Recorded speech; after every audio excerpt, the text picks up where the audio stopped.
한방 먹이고 시작하라. 오늘 말씀 제목입니다.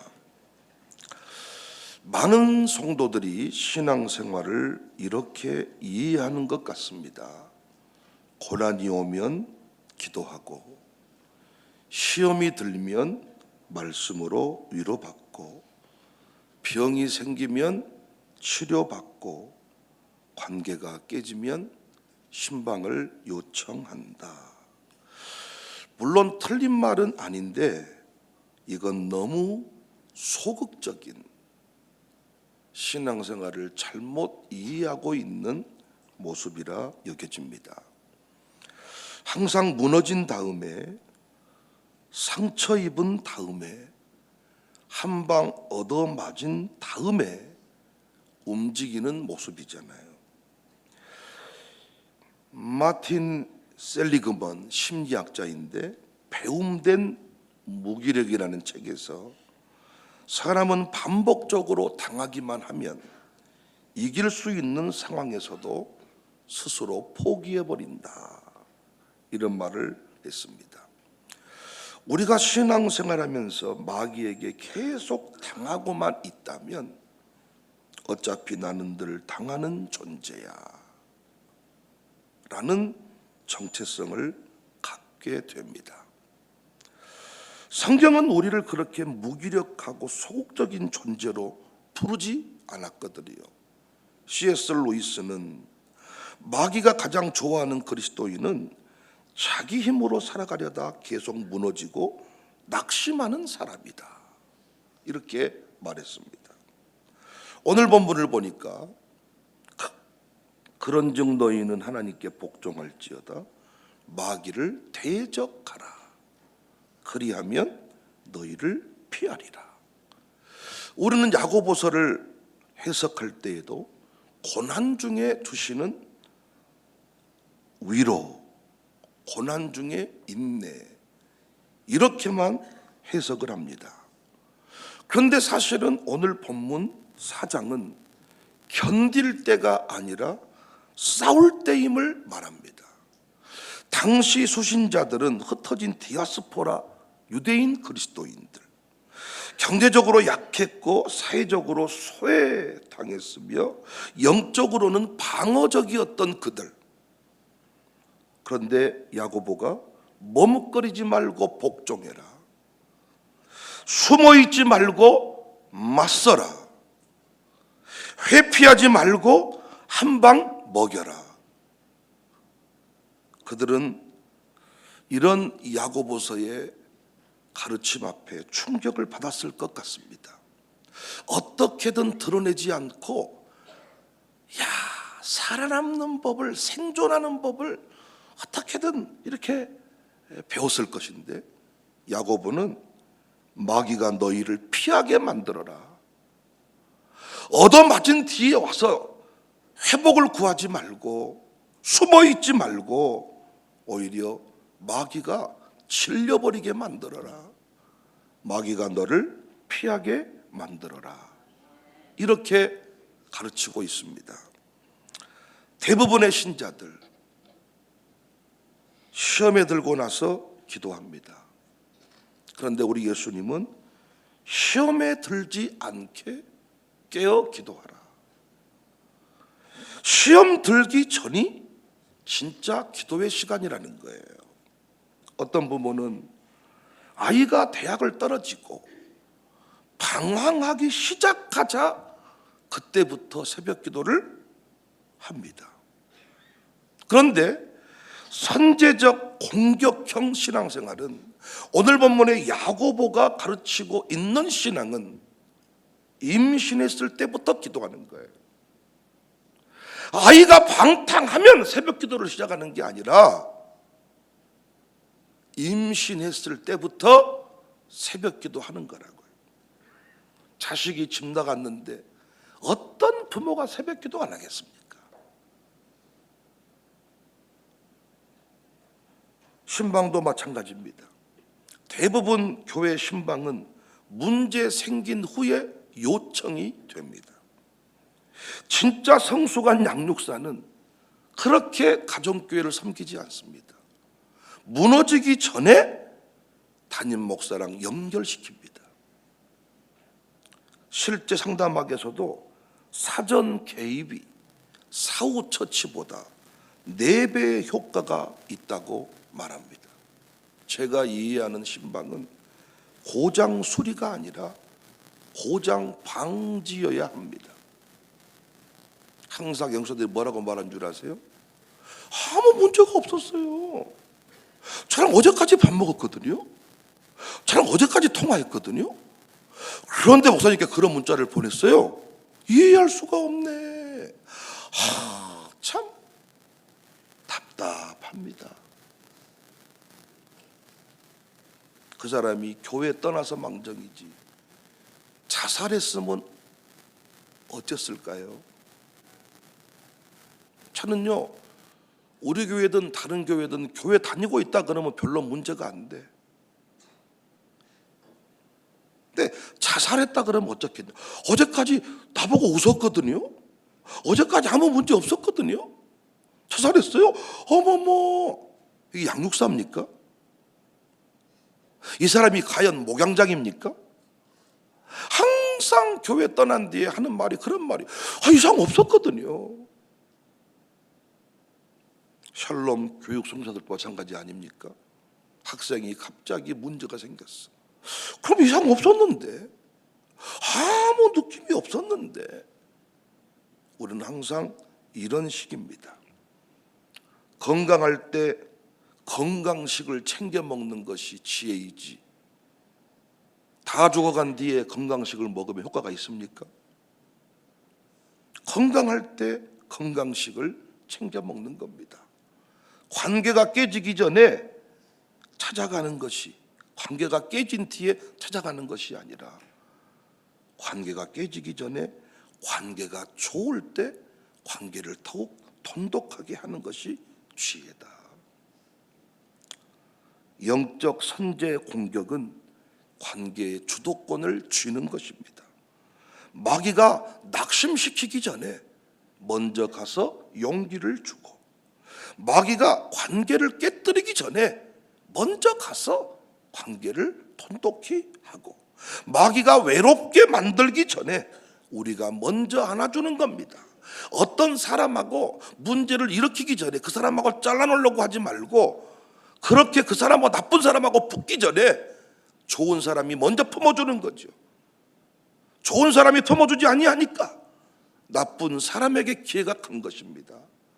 관계적 어떤 주도권을 가지는 것이 양육의 기본이 아닌가 생각합니다. 하나님 앞에 헌금을 드릴 때도 헌금을 긴급 반응으로만 생각해요. 사업이 힘드니 헌금 좀 해보자. 암에 걸렸으니 암 치료받기 위해 헌금 좀 해보자. 그래서 기도원들이 그렇게 돈을 많이 버는 거예요. 다 문제 가지고 옵니다, 기도원에. 이때 머리에 손대고 헌금하라고 하면 누가 헌금을 안 하겠습니까? 그런데 여러분, 그렇게 헌금을 했는데 암이 고쳐지면 얼마나 좋겠어. 근데 하나님의 계획 속에 이루실 일이 있단 말이에요. 헌금을 5천만 원, 5억 원을 했는데 암이 안 나왔어. 나중에 이거 고발한다잖아요. 어느 교회 내용 증명이 온대. 내용 증명이.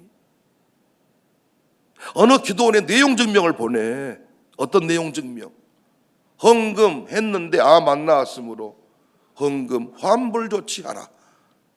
근데 법으로 그렇게 하면 돌려줘야 된다네 또. 그래서 큰 헌금한 사람한테는 사인을 받아둬야 돼, 요즘에. 내용 증명 올지 모른다고. 이런 식으로 우리가 헌금을 배웠습니다. 그런데 하나님께 받아 누린 사람들의 특징은 뭐냐? 조건부로 헌금을 하지 않아. 있을 때, 드릴 수 있을 때, 복 주시면 드리겠습니다가 아니라 이미 주신 것만으로도 나는 헌금 드릴 일이 충만합니다. 충분합니다. 문제 생겨서 문제 해결용으로 헌금이 아니라 이미 주셨으므로 감사함으로 드리는 것입니다. 미리 드리면 하나님의 손이 먼저 움직입니다. 성숙한 믿음은 미리 심는 거죠. 좋을 때 심는 거죠. 드릴 수 있을 때 드리는 거죠. 청년의 때에 심는 거죠. 여러분, 젊을 때 헌금하는 거지 늙어서 헌금하는 거 봤습니까? 여러분, 은퇴하고 나서 헌금하기가 쉽던가요? 젊을 때 알바할 때 헌금하는 거지, 청년의 때 싱글일 때 헌금하는 거지. 아이 셋 생긴 아버지가 헌금하기 쉽던가요? 아닙니다. 청년의 때 심어놓은 거 누려먹은 사람 많고, 항상 청년의 때 헌금한 것만 지금도 가져가는 사람 많아. 안수 집사 때는 뭐 어쨌다나? 설의 집사 때는 어땠다나? 우리 교회 처음 등록할 때는 어쨌다나? 지금 어쨌다고? 지금은 뭐하고 계시는데? 다윗은 골리앗을 만났을 때 기다리지 않았습니다. 사무엘상 17장 48절에 다윗이 빨리 다름질을 했다 그래요. 선제적인 공격입니다. 공격을 기다리지 않고 먼저 달려갔습니다. 골리앗이 던진 창을 막아낸 것이 아니라 먼저 돌을 던져서 싸움 끝내버렸습니다.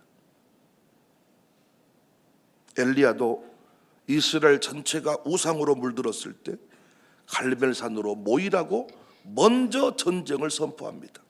먼저 열왕기상 18장 21절에 엘리야가 모든 백성이 가까이 나아가 이르되 너희가 어느 때까지 둘 사이에서 머뭇머뭇하려느냐? 여호와가 만일 하나님이면 그를 따르고 바알이 만일 하나님이면 그를 따를지니라 하니 백성이 말 한마디도 대답하지 않. 왜? 말 잘못하면 죽으니까. 근데 엘리야는 말하잖아요. 신앙생활의 핵심, 선제적 공격. 근데 우리는 이걸 잘못 배웠다고. 마귀가 공격을 하면 우리는 방어만 하는 것으로, 항상 우리는 방어만, 마귀의 공격을 당하면 우리는 대책을 수습하는 쪽으로. 저는 이것이 불만이었습니다. 제가 방과후 학교를 해봤더니요, 아침부터 학교에 가서 이미 자연주의 교육 이론을 충분히 접하고 이 아이들이 오후 4시, 5시 되면 파김치가 돼가지고 교회 돌아옵니다. 그러면 교회에서 간식 먹이고, 아무리 여러분 뭐 좋은 걸 먹여도, 아이스크림 먹이고 별걸 다 해도 이미 에너지 다 빠져있는 상태에서 기껏해야 2시간, 3시간 이 아이를 붙잡고 뭘 해보려고 하는데 안 됩니다. 마귀는 합법적으로 오전부터 새벽부터 이 아이를 체계적으로 가지고 놀았는데 우리는 기껏해야 2시간, 아니 온종일 학교 가서 애가 배려왔는데 2시간 방과 공부방에서 공부시켰더니 여기에서 변화가 안 일어났다고 안수 집사라는 인간들이 나보고 따지네. 아니 아침에 가서 8시간씩 뭐 7시간씩 아침에 학교 가서 엉망진창되고 거기서 뭐 온갖 나쁜 걸 다 배우고 왔는데 2시간 동안 씨름하고 있는 나를 붙잡고 위로해 준 게 아니라, 아니 목사님 방과 공부방 보냈는데 왜 애가 이 꼴이랍니까? 이렇게 말하더라는 거예요. 그런데 우리는 하나님의 은혜로 샬롬 스쿨, 유아 스쿨을 만들어서 먼저 점령을 먼저 때려잡아 버리니까 마귀가 이 아이들을 감히 가지고 놀지 못한단 말이에요. 이게 선제적 공격입니다. 일반 학교에 보냈다가 이 아이가 문제가 생기니까 샬롬 스쿨에 오잖아요. 효과 없습니다. 대부분 부모들이 인정합니다. 중학교 때 내 아들이 왔고 초등학교 때 내 딸이 왔는데 이미 중학교 때 온 놈하고 초등학교 때 온 놈하고 다르다는 거예요. 선제적 공격. 마귀가 때려 집어넣기 전에, 마귀가 이미 한번 물어버리기 전에, 독사에게 한번 물리면 못 태어나는 게 한번 독을 딱 뿜어버리면 비틀대 버린다잖아요. 태어나기가 어렵다잖아요. 물리기 전에. 뱀의 이빨은 한번 물리면 안으로 들어가도록 돼 있어서 밖으로 못 나온대요. 한번 물리면 계속 안으로 들어가게 돼 있지. 그러니까 이단에게 한번 독을 쏴버리면, 구원파의 교리를 한번 접하고 나면 내가 아무리 하나님 자녀의 확신을 줘도 의심합니다. 신천지의 독을 한번 맛본 사람은 계시록을 내가 아무리 잘 가르쳐도 신천지 거를 기준으로 놓고 내 걸 비교하는 거지, 내 걸 놓고 신천지 걸 비교하는 법은 없어. 먼저 접하는 게 그렇게 중요한 거예요.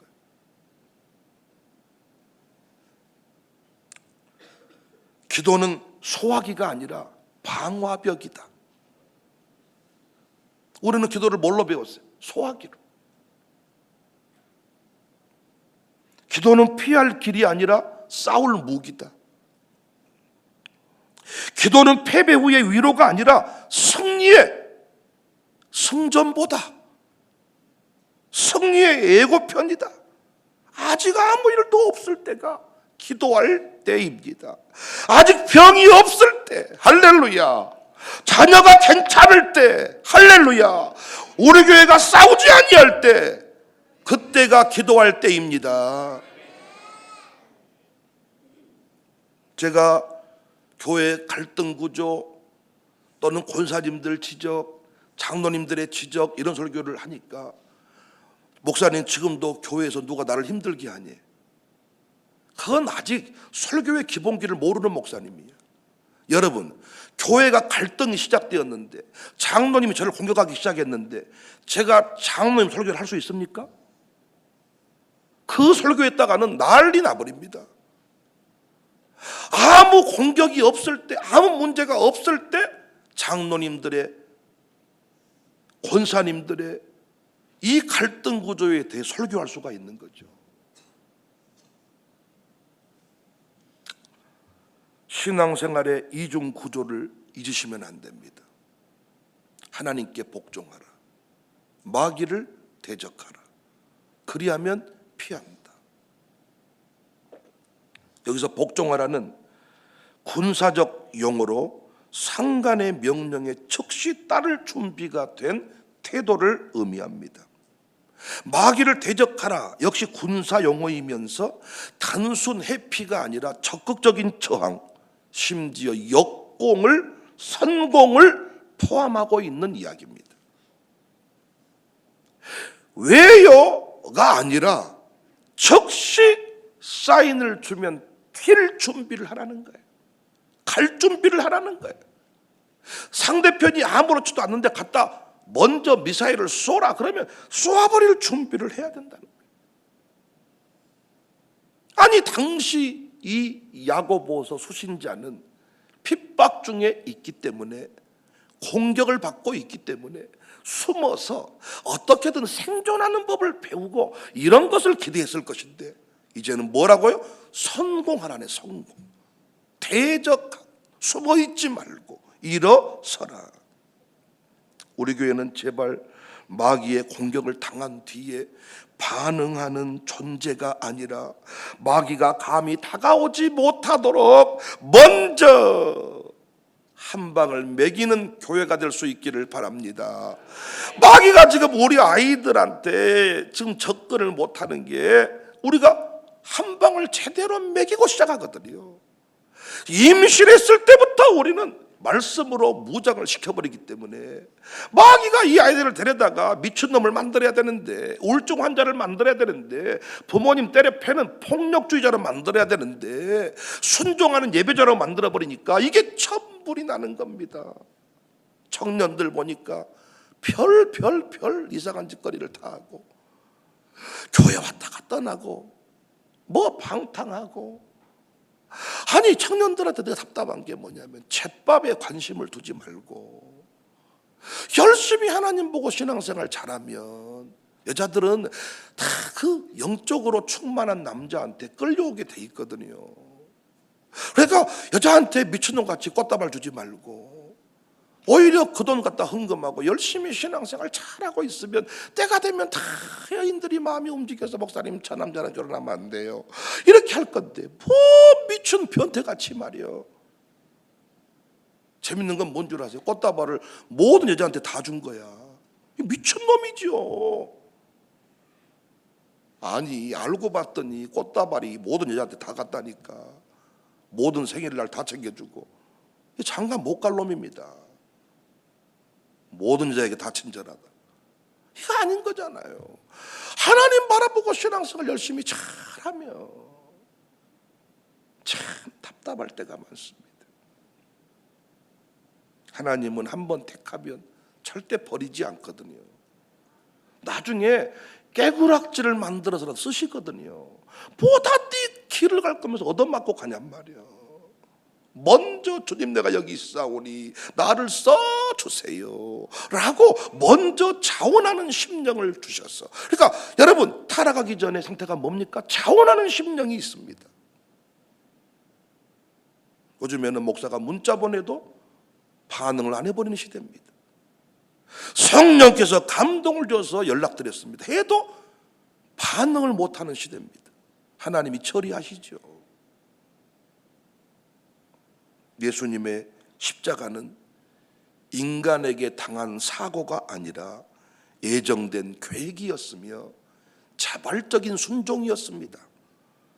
로마 군병들이 예수님을 잡아다가 죽인 것이 아니라 계획표대로 자발적으로 스스로 목숨을 내준 것이지 누군가에 의해서 목숨이 강탈당한 게 아니라고요. 요한복음 10장 18절에 내가 스스로 목숨을 버리노라. 찰스 스펄전은 기도는 아침에 첫 숨이어야 한다. 하루의 시작이 아니라 전쟁의 개시다. 기도가 전쟁의 개. 내가 기도하는 순간 마귀는 한 방 먹어버리는 거예요. 마귀가 우리를 공격해가지고 피 흘린 뒤에 기도를 해야 되는데 먼저 기도해버리니까 마귀가 한 방 먹어버렸다니까요. 선제적 공격. 기도로 전투를 시작해라. 기도는 마음의 준비가 아니라 영적인 공격이다. 팀 켈러는 기도라는 책에서 기도는 내 마음을 평화롭게 하는 것이 아니라 내 내면에 있는 전쟁터를 점령하는 것이다. 마음의 위안이 아니라 영적 주도권을 갖는 무기가 기도라는 겁니다. 조나단 에드워드는 성도의 삶은 언제나 싸움의 삶이며 침묵은 패배의 첫 징후다. 침묵하고 가만히 있으면 마귀는 더 강하게 태클을 걸고 들어옵니다. 마귀에게 틈을 보여본 적이 있습니까? 하나를 양보해 본 적이 있습니까?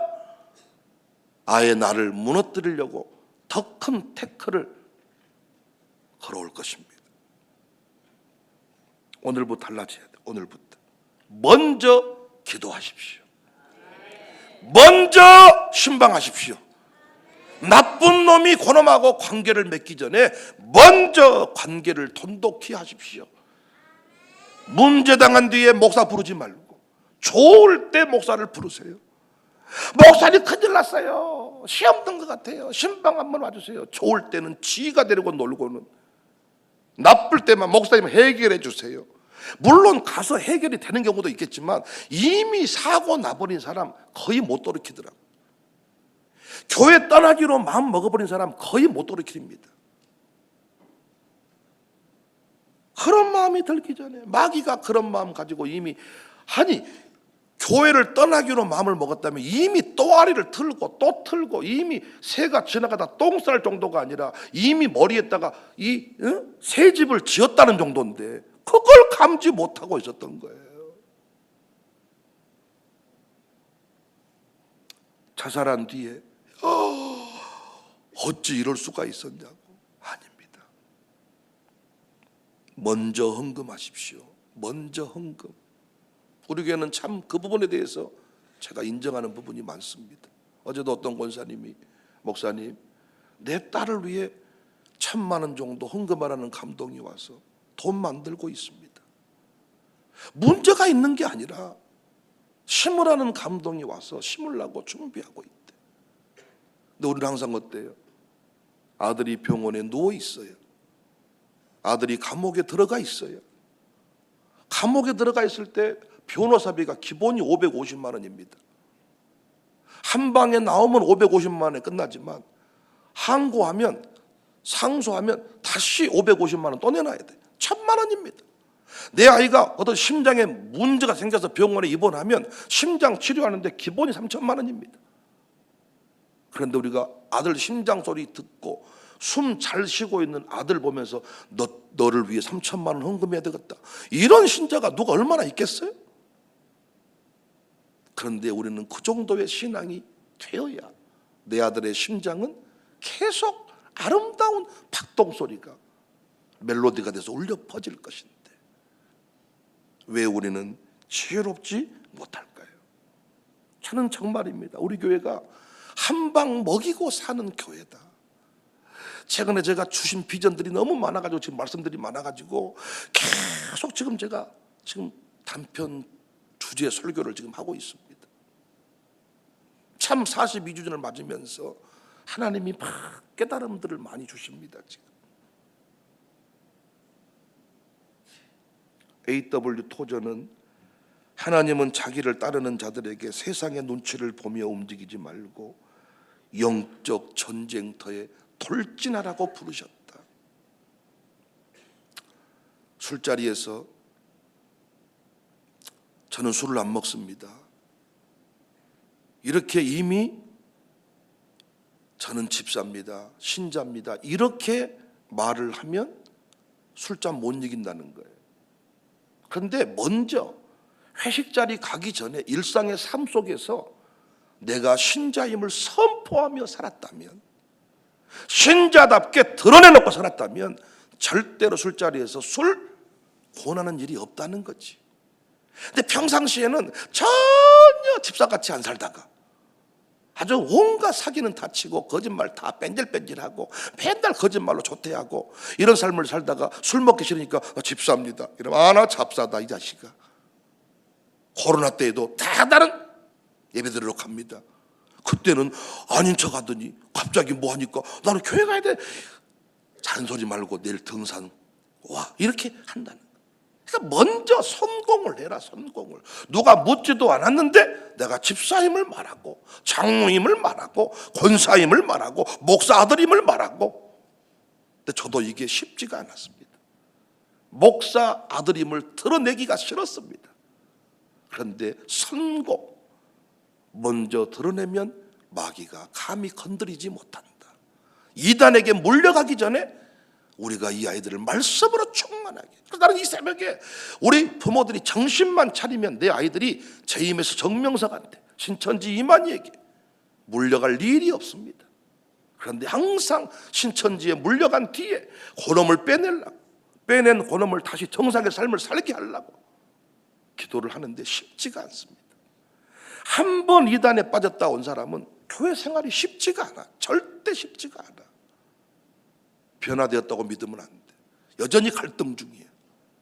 난 우리 교회가요 정말입니다. 이렇게 평상시에 붕해가 아닌데도 매일 아침에 헌금이 올라오는 거, 이런 교회 정말 하나님이 기뻐하시는 교회라고 믿습니다. 특별이라는 말을 붙이지 않았는데 이렇게 새벽에 나와 기도하는 교회 하나님이 기뻐하신다고 생각해요. 한 방 먹이고 시작하라. 오늘 여러분 이미 기도하신 여러분 한 방 먹이고 시작하셨습니다. 먼저 여러분이 공격하여 마귀를 통곡하게 만드는 주인공이 되시기를 바랍니다.